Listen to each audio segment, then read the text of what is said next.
You're listening to Next Gen Conservative Radio.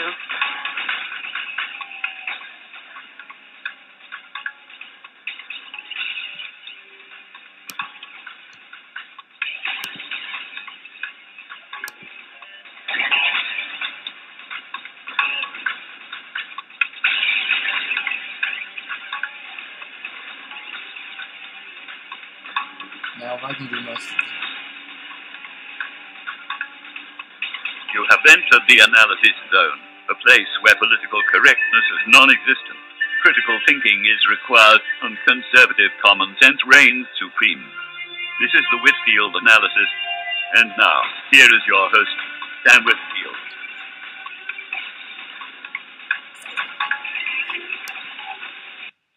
Happy New Year, folks. I draw a line. And a jolly another 4 stupid years. I draw my line in the sand today.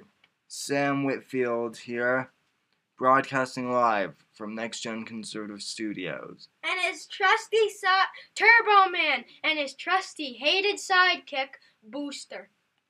If you've ever seen that show, Jingle All the Way, you'll notice. It's really funny. Jared Kovacs is here. Oh, you have to say the last name.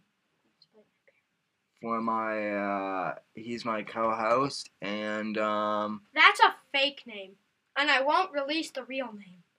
And, we're here for to kick off another year of, great broadcasting for the conservative youth movement, and, it was a really good break, folks. I got several of your emails, which I have not yet replied to. One of the things that you have to understand about me, folks, is he's busy. I'm busy, and He has school. during Christmas break, I basically took time off from politics. Good for you, because I sure didn't. All in all itself. Yeah, Jared's just, you think I'm crazy when it comes to reading all the political blogs out there. Jared's... Well, I don't read them. I just listen to the TV. Too bad this morning that we had the new Sony radio. I would have loved to hear that. Anyway, so, tonight we're going to be discussing a little bit about, what our plans for the future hold for the next year here at Next Gen Conservative TV, what we'll be covering on TV and radio. As you know, we started a partnership merger with Young Conservative TV, which I helped to start along with Gregory Blackie and whatnot.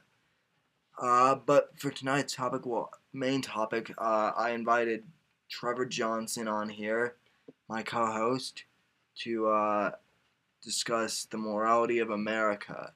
So I'll bring him on here. Folks, I've been doing lots of reflecting over break. It was really cold out, so So 50 degrees today seems like a winter in Death Valley. But I stayed home a lot during break. I went out a couple times, but I stayed home mostly during the day, and it gave me lots of good time to reflect where we're at as a society here in America. I talked with Trevor a lot over the break about it, and he and I, we're concerned about the future of America, but I'll bring him on to discuss our concerns. Like now. So, without further ado, I'd like to bring on my colleague, Trevor Johnson. Trevor, welcome to the program. Thanks, Sam. It's good to be here. You're welcome. Happy New Year again, my friend. So, how are you doing today? I'm doing all right. It's kind of been a weird day, but yeah. But why? Why, Mr. Grinch? Why? Jared, how much sugar have you had today? I had well, a few spoonfuls that I didn't tell my parents. Nothing, Mom. Nothing, Dad. You know what I mean. Keep in mind you're saying all this stuff on air right now, so on live radio. Anyway, so Trevor, you and I were talking a bit over the break about the morality of America, and I'll let you start this conversation out. Where do you think we're headed? How do you think our society is doing right now, morally? Well, compared to how I think our society is doing, compared to where we're headed, I don't know if you want to hear my opinion on where we're headed, but say it. There's freedom of speech. I think going. currently that the morality of America is, well, in my opinion, I think it's pretty much in the dumps. I think it still exists, but I kind of think for those whom it does exist, a lot of the time they don't know why, if that makes sense. I think it's worse than bull, what, sitting on the ground. Yeah, In other terms, it's more acceptable to parents, bullcrap. Yeah. I think his veins are running with sugar naturally. Yeah, I would have to agree with that. Thank you. One of the things that you and I talked a little bit about, Trevor, we actually recorded a show on NGC TV about this, is how the moral reaction was about Sandy Hook and whatnot. Now, you and I discussed a lot about how, here's one of my topics that I want to discuss. Lots of people are discussing, wanting to control guns as a result of Sandy Hook. And now, when Sandy was all out, they were talking plenty about Katrina. Yeah, Katrina was the star. No, and yet Sandy was going on and no, wrong Sandy. Now we're talking at the elementary school shooting, not the hurricane. Anyway, I actually never connected that. That is a weird point, though. How we had Sandy the hurricane, and then we had Sandy Hook High School, or not high school. Elementary. Yeah, but isn't that just weird? Yeah, it is a little weird. But one of the things that I really thought about over break that I don't think you and I really got a chance to talk about in private is, to me, in regards to all these high school shootings, all of the liberals, and I'll admit that there are some on the right too, who are calling for gun control, believe it or not, and they're saying, well, we've got to put more gun control because we don't want massacres like this, like Columbine and Sandy Hook, from happening ever again. Now, can I say something? It's a story that I like to tell that I heard on the news one day. Sure. How there were these burglars who came in with I don't even know what they came in with. They just came in, said this is a break-in. And then there was a 70-year-old man who pulled out a gun and shot one of them straight in the butt. And then they both ran off. Falling on top of each other to get out. I actually read about that, but Jared does bring up a good point. Why guns can be helpful. It's not about guns, though. It's about people and whatever cockamamie drugs they've put through their bodies. Well, in that were crazy ideas. One of the whole things Trevor, that I feel that we're having issues with is people seem to be like blaming guns and whatnot for all the problems, and yet it's people we're having issues with. Yes. I'm sorry, that was my fault. I just sent you something. Okay, I'll take a look at it later. Alright, I just thought it was interesting because it kind of relates to what we're talking about a little. But anyway, so how do you feel about the whole gun control issue? I mean, you and I have talked a little bit about it, but like, do you think the gun control issue will solve anything? Because I don't. I think this is more of like a moral issue than I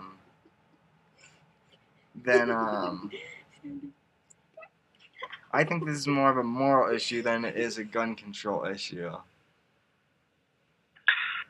Yeah, and I agree. I will say that I think those who are, well, at least some of those who are influencing gun control consider a moral issue too. Just they don't seem to understand what exactly that means.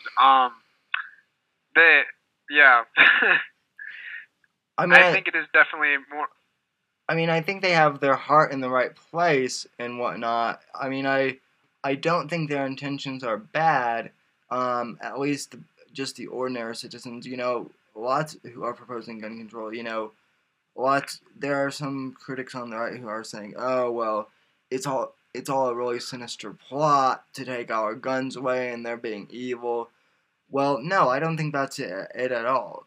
I think that there are some politicians for gun control who are exploiting this situation for political gain, but like lots of the ordinary everyday Democrats who I'm friends with and I talk to, they want gun control for good reasons, and I can see it, but well, that's a form not to be friends with them. But I don't think they're considering the fact that it's not just a gun issue, it's more like a moral issue. And I think people, like you said, I think earlier we were also talking on the break, I think it's the personal discipline aspect, which you actually have more to say on that, so I'm curious what you think of that, maybe. Well, on the, like, what do you mean on the personal list? Are you asking me just in general? Yeah, well, a while back when it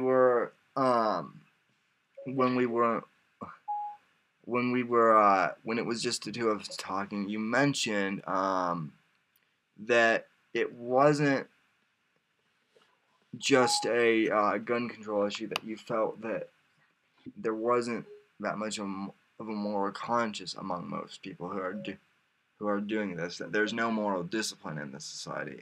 Can you kind of explain for the audience what you mean by that? Oh, yeah, sure, I can do that. I think, sorry, I was doing something quick. I think that, I guess I said it better when we were discussing it on that Google Hangout show that we did. I'm trying to kind of recollect everything. But one of the main things that kind of, I guess, has been the problem with a lot of the discipline, I think, is that discipline nowadays is not really discipline, and it's also inconsistent. People feel like once their children start to cry or something, or start to complain and everything like that, it's like, oh gosh, I have to back away, and I can't do something, and the discipline is not there a lot of the time because of it.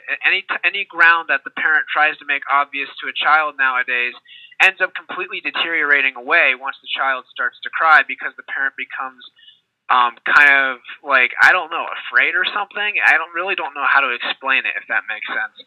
Yeah. It's part of the whole, and we've said this a million times before, but it's part of the whole entitlement mentality as well.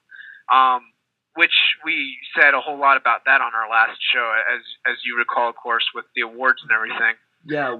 Well, I think one of the whole things, and this is something that I think what Trevor's alluding to, and this is one issue that I've seen a lot in our society, we've, at least my generation, Trevor and I were both born in the mid 90s, and growing up, I don't know.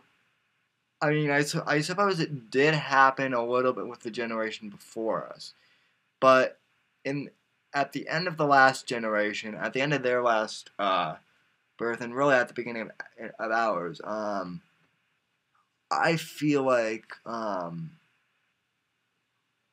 Saying lovey-dovey? well, we grew up in this whole societal mentality of well, we can't have anybody with hurt feelings, so during sports competitions, during youth soccer practices, we're going to give everyone a medal just for participating.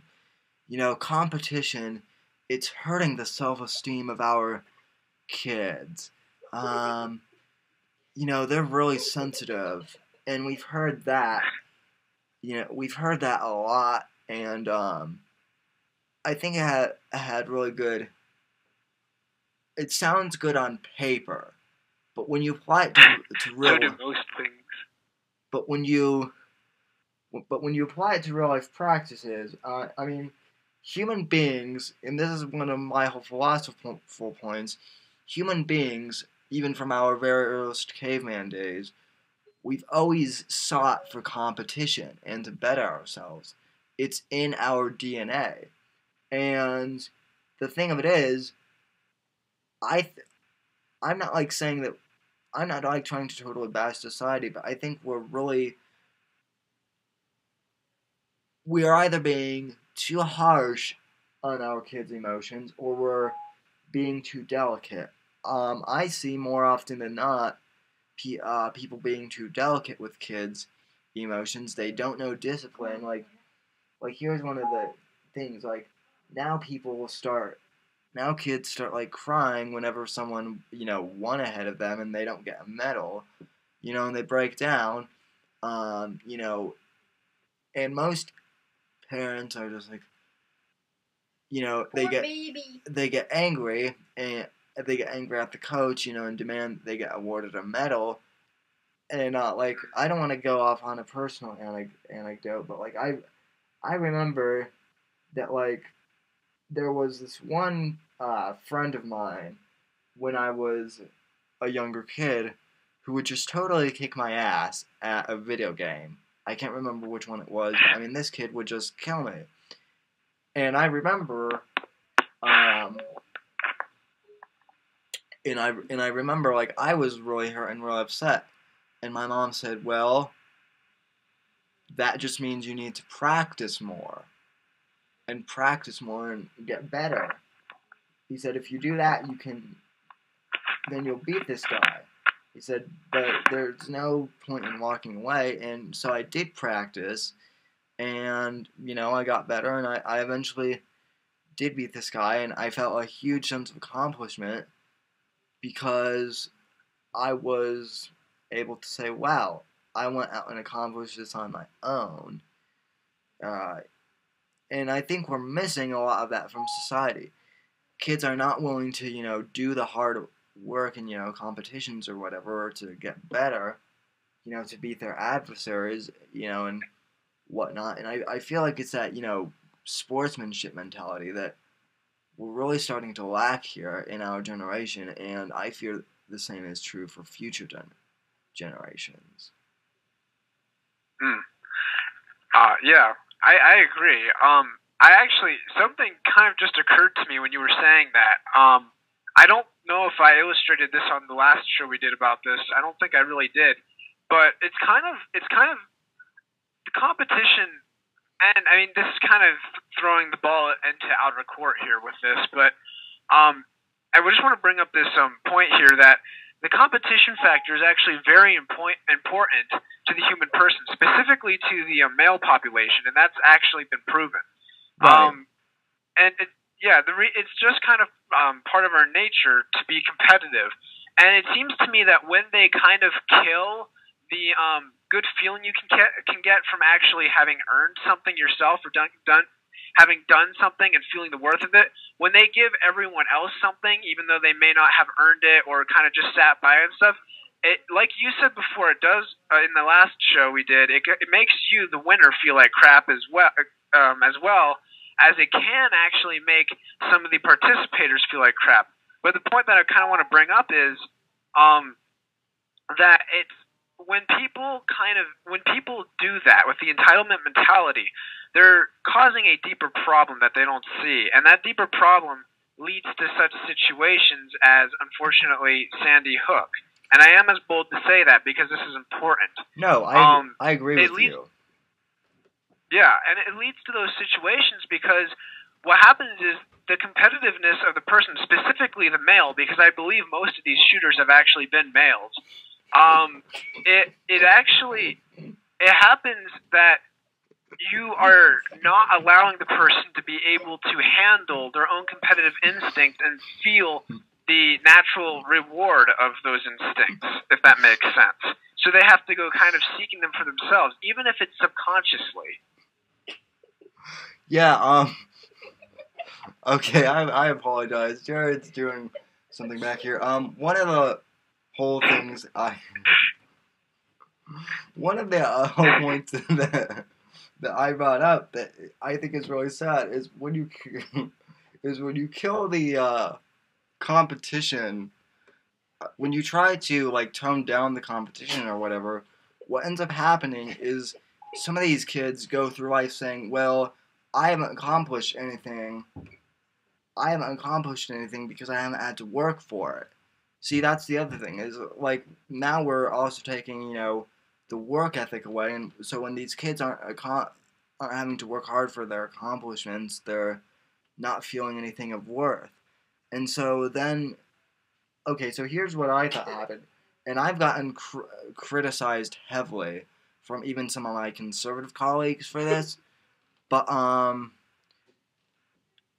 think what happened is this shooter, he grew up where he was really sheltered. He got everything given to him. He was one of those who, he was one of those kids who won an award for winning 12th place or whatever, even though he lost.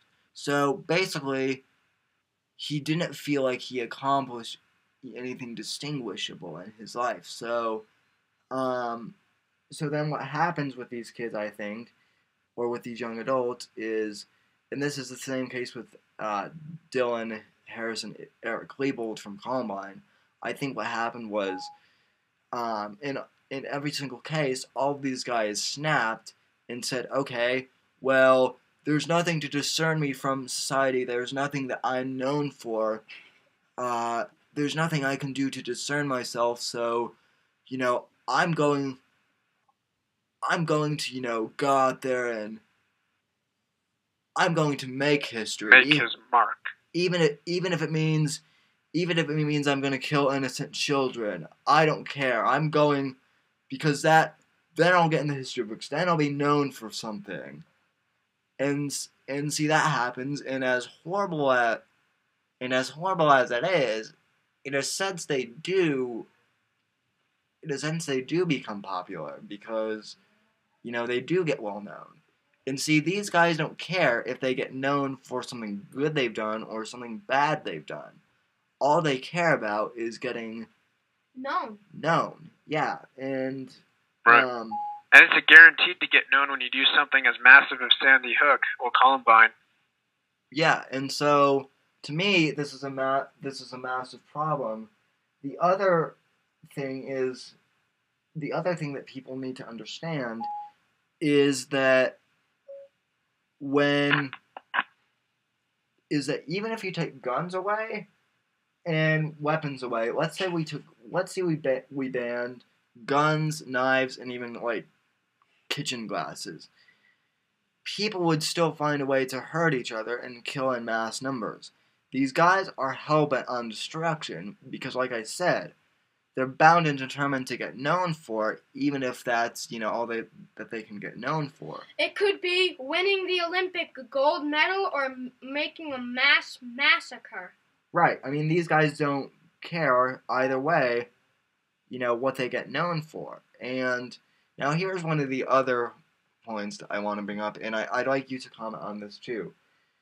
So, as we all know, the left has been wanting to ban guns, which I don't agree with.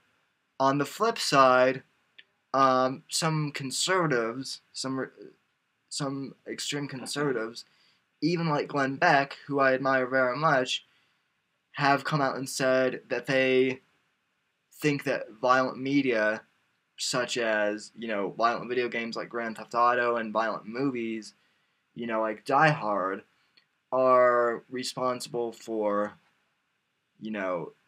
this type of behavior. And just as I don't agree that banning guns is the answer, as much as I like Mr. Beck and some of these other conservatives, I have to say that I deeply disagree with their whole stance on that. Because it's not... Because, here's an example. I know, Die Hard is one of your favorite movies, right? Well, I like it, but I don't know if I'd call it a favorite. I have to see it again. Okay, but, I mean, okay, well, take, some other action movie you like, right? You're not... Okay, Alright. So just in the case of Die Hard, just bear with me. You're not going to go out and run around, killing random terrorists without a shirt on because, you saw it in Die Hard movie. You saw it in a Die Hard movie. You're not gonna start, going out and killing people because you've played Grand Theft Auto or whatever. I mean, I played Grand Theft Auto since I was 13 or something, and as fun as it was, I was never one of these kids that, spent their whole life playing the thing? Well, I was never one of these kids that went out and said, I'm going to go out and kill, random people, because that's what they do in Grand Theft Auto. And I'm not going to sell drugs, because that's what they do in Grand Theft Auto. Well, I've never actually played the game, but I've just thought of it. Yeah, well, exactly, case in point. The video games themselves, I don't think are direct motivators. I think... Now, for some people, I think that there are some people, who shouldn't be playing them, and I think that, in regards to teens, I think it's, responsible, for the parents to really monitor, what media can their kids handle. And so, I don't think banning guns is the answer, and I don't think banning violent media is necessarily the answer. And in fact, I can even think of, there have been some days where, I'll be quite honest, I've had a really bad day, and, I'll go and, play the Godfather game or something, and yeah, I'll shoot random people, but it's just like a stress relief. I don't want to go out and kill actual people, but, that doesn't make me crazy or anything.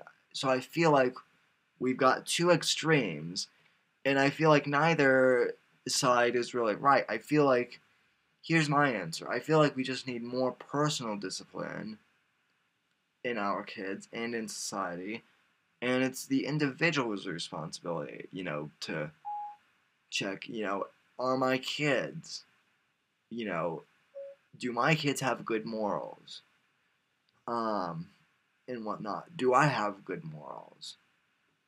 And if we give that responsibility back to the individual, then our society will be a lot better. Does that make any sense? The society will have to step up.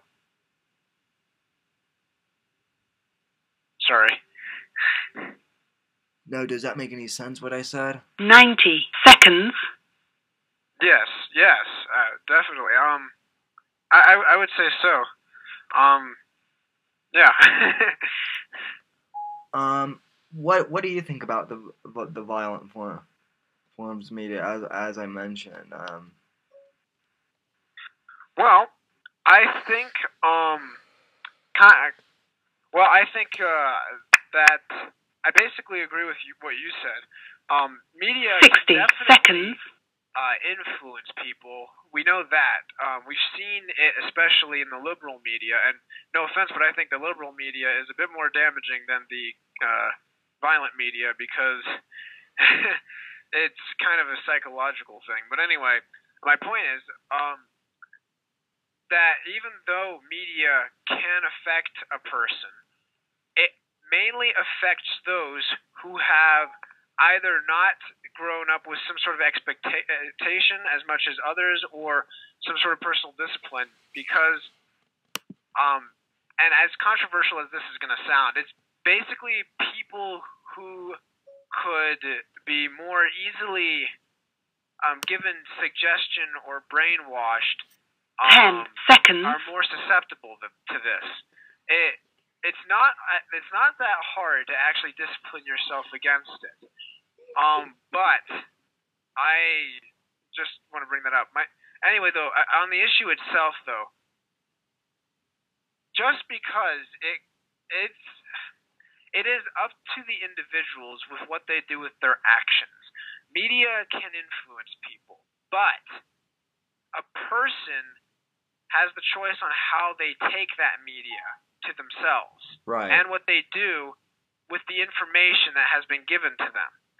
So the whole idea, as much as the guy is right a lot of the time, I don't think I would have to see the episode to comment on his exact words, but as from what you've told me, with what Glenn Beck said on this issue, I don't think I would agree with what he said, because media can influence people, but people still have a choice. Yeah, well, I find it kind of hypocritical for him to. I mean, I understand that there's a definite difference in some ways, but it still is a little hypocritical for him to be kind of pro gun rights, but kind of like this anti-violent media, if that makes sense. I agree. Like I said, I like the guy, but and I was actually really kind of upset when he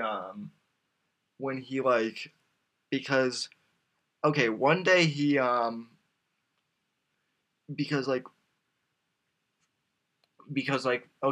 day he made that that speech, that's how he felt. And then the next day he comes on air and says that he took away all the violent video games that his kids had, and that even included Lego Indiana Jones or something, or Bionicle, which because they shoot evil things like the Bull Ruck and do a bunch of little Lego bricks. Yeah, and to me, okay, I can understand a parent saying that, well, maybe Grand Theft Auto and Call of Duty aren't good games for my 8-year-old son to be playing, but I mean, taking away the Lego video game series to me is a little extreme, because those video games, and believe me, there are plenty of those games out there like this too, that yes, they are violent, but they're also strategy games, and so it's not just random killing. You have to do strategy too, and to me that just seemed a little absurd. Yeah, I think if I were a parent, though, I think I would remove certain games at certain ages and kind of wait, because part of the well, yes and no, actually. Well, okay. Okay, him removing Lego Indiana Jones, I think, is just a little weird. I mean, I have that game and I play it. It can piss you off, but that's kind of different from having people's heads blown off and blood squirting everywhere and stuff. You know what I mean? Yeah, I know. Yeah. Yeah. In Lego Indiana Jones, you just got plastic computerized limbs that fall apart, disappear, and then come back together. Oh yeah. Yeah.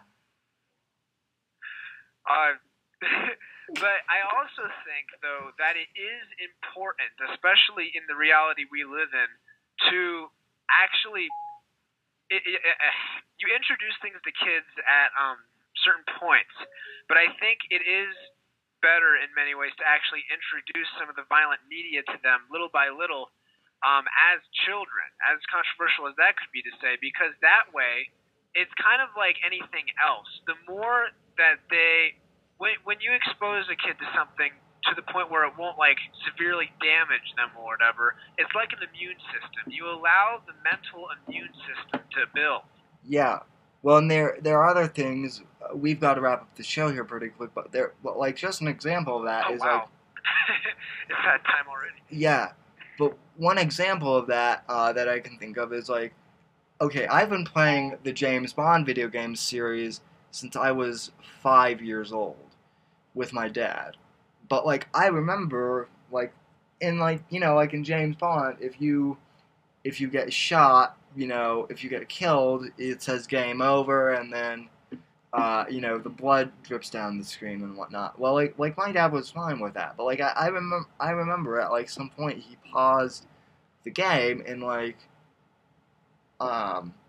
explained to me, now son, when real people get shot, there's not a start over screen. You don't come back to life like you do in real video games. You don't come back to life if you get shot. There's no checkpoint like that. Do you understand? And I'm like, he obviously knew I understood, because otherwise why would he have let me play that type of video game? But I thought about it, and I asked him like a couple questions, and afterwards I was like, yeah, I understand that, and it's like, that's one of my very early memories. But it's also stuff like that. Like it wasn't like a super big deal for my dad to do that, but he still took the time, to explain, that whole element. And so, I think because of that, I am a better person, and I'm a better gamer, because of that, if that makes sense. Yes, I think that does make sense. I mean, to tell you the truth, video games are a good way for kids to not only, like, I guess, practice skills, but as kids grow up, it can be a good way to introduce, as ridiculous as it sounds, it can be a good way to introduce some violence to them, even the devastating stuff, at certain points, that is, of course. But, with what we see on the news today, it can be even more devastating than some of these video games. But I think it can be a good immune builder to the mind, a psychology builder. Well, like I even remember, like, I think it was Glenn Beck when he was over on Fox, back when he was on Fox News. It was right after Osama bin Laden had been shot, and there was that whole debate on whether or not they wanted to release the photos because of the graphicness. And I remember him saying, please release the photos. He said, if our kids are, growing up with video games like this, and then he showed a couple, clips from Grand Theft Auto, and then he said, if our kids are growing up with video games like that, then I'm pretty, and all of us have seen The Godfather, so I'm pretty sure none of us would have any problem with seeing Osama bin Laden's face all bloody, and his. I'm pretty sure we'd be okay if we saw Osama bin Laden's brains all over the place. So I think we would have survived. Yeah, I mean, they really should have published those. Yeah, I mean, I think there were lots of people, who, me included, who, like, I was begging for them to release the photos, just because for me that would have been closure, to see that. Yeah, wow. It would be for a lot of people, and it's not to mention it's confirmation for a lot of people, because there's always that doubt in people's minds, Yeah. Well, I remember that too. Well, they're not releasing. I remember, like, even a lot of my friends were like, well, they're not releasing the photos, so how do we know that he's not? How do we know that he's, actually dead? And that this wasn't a decoy or something. So, anyway. But yeah, so anyway, I think we should wrap up the program. Thanks for coming on, Trevor. Yeah. Thank you very much, Trevor. It was a pleasure listening to you. Thank you. It was a pleasure talking with you guys too. And we'll talk to you again soon on air. And I need to talk to you about something else off air. So anyway, Okay. Goodbye and God bless. On all of you. All right, Your everybody. family and everything. Bye. All right. All right. Bye.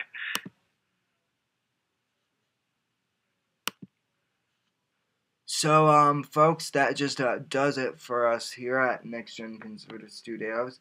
That was my partner, Trevor Johnson, at Next Gen Conservative, who helped to, start NGC with me. And anyway, he brought up some very good points. Folks, like we discussed, it's not. I mean, there are extremes to both sides. Banning guns isn't the right answer. Banning violent video games isn't the answer. It's taking personal responsibility that is the answer. Anyway, folks, it's been this was a great first episode to kick off the new year and whatnot. I'll be back next week with your co-host, truly, Jared. And Trevor may be joining us again. I also have a couple new show hosts I want to introduce, but we'll get to that later this month. Anyway, from all of us here at Next Gen Conservative Studios, have a good week. I hope you had a good Christmas break. I know I did. So did I. It's time for us all to go back to work and go back to school tomorrow, which kind of sucks, but oh well, time for a new year. Anyway, God bless America, and we'll see you next week, folks. God bless you all. God bless America.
Spilling out and staggering in a square. There's lads and lasses falling about and a crackling in the air. Down around the dungeon doors, the shelters and the queues. Everybody's looking for somebody's arms to fall into. That's what it is. That's what it is now.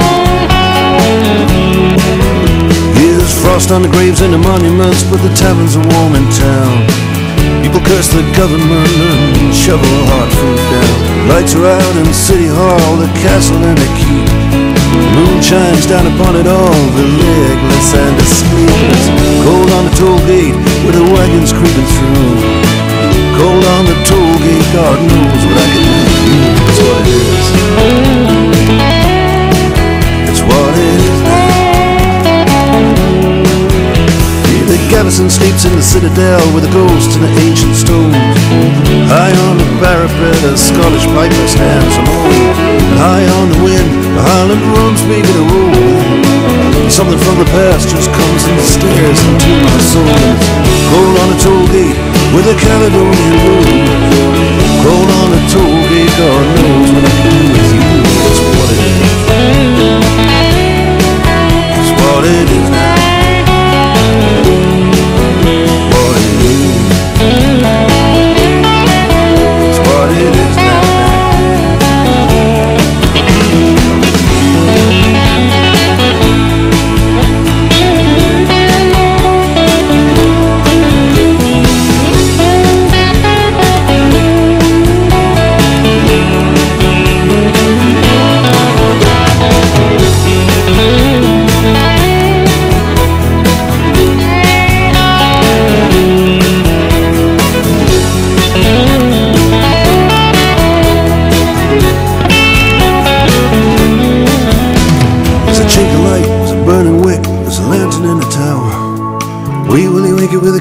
sticks to writing songs in a wee house on Charlotte Street. I take a walking stick from my hotel. The ghost of Dirty Dick is still in search of Little Nell. That's what it is. It's what it is now. It's what it is. What it is now.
Spilling out and staggering in a square.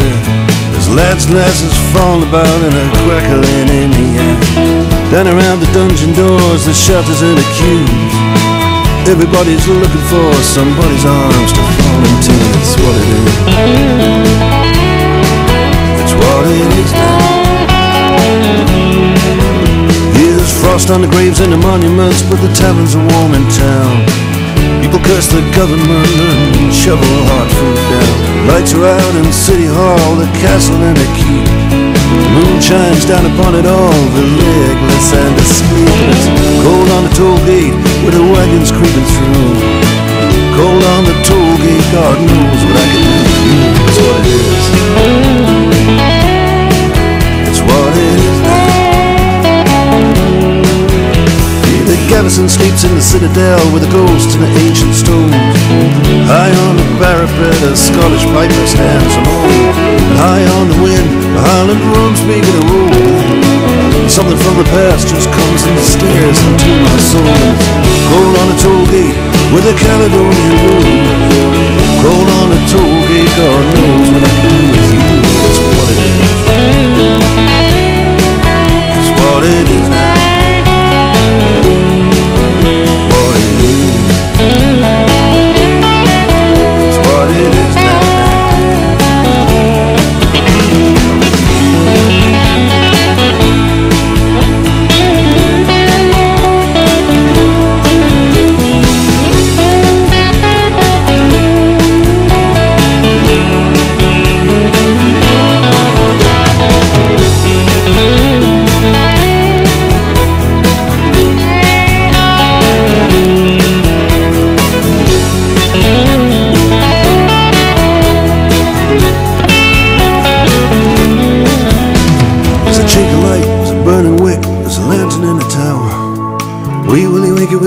fiddlesticks still writing songs in a wee house on Charlotte Street. I take a walking stick from my hotel. The ghost of Dirty Dick is still in search of Little Nell. That's what it is. It's what it is now. It's what it is. What it is now.